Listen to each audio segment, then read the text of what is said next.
Hey you, and welcome to my channel. My name is Tina and my aim is to improve your drawings just like others have done for me when I just started out.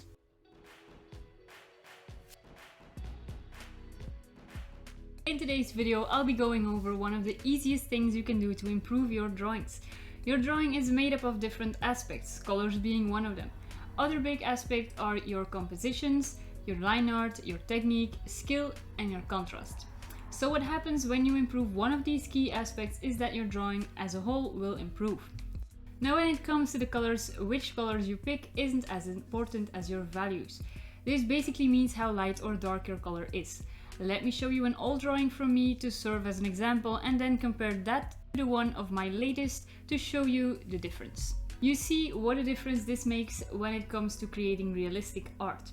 So if I just told you it's not as important as the values, why should you bother? Because it's one of those things that gives your drawing a little bit extra.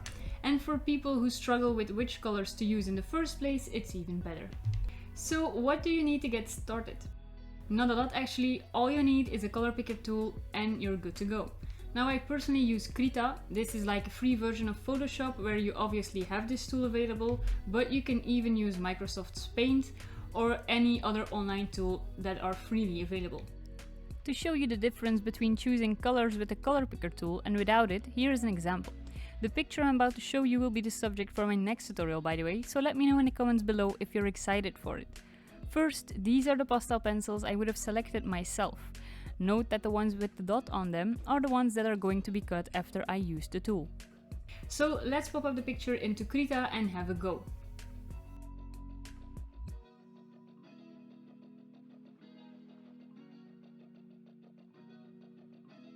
All you have to do is select a spot on the image with the Colorpicker tool and just change it to the brush, then drag a line from the spot you picked to the outer side of the image.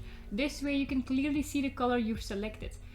Now if you stayed with me until this part of the video, thank you very much, and I hope this means you'll find the video very helpful.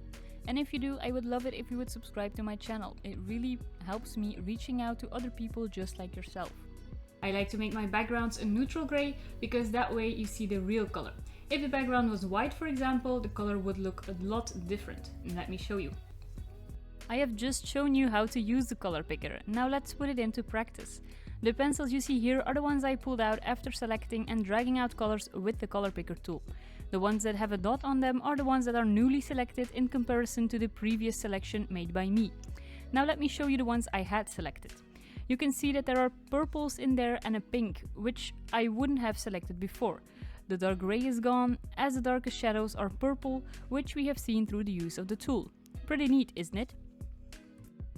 If you have a very hard time deciding which pencils match the colors you see on your screen, you could always just do a small color swatch like I'm showing you here.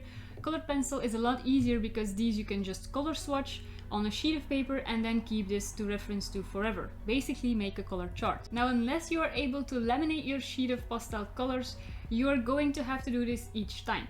But this is only in the beginning when you're still trying to remember the colors each pencil gives you. The more you draw, the less you'll need to physically draw out the color to match it with the colors from your Colorpicker, if that makes sense. To make it a bit easier on you, I put some links to the different Colorpicker tools that are available online. Go check these out and see which one is your favorite. And maybe let me know in the comments below.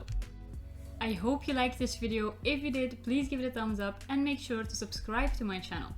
I really appreciate your support as this helps to grow my channel and reach other people like yourself.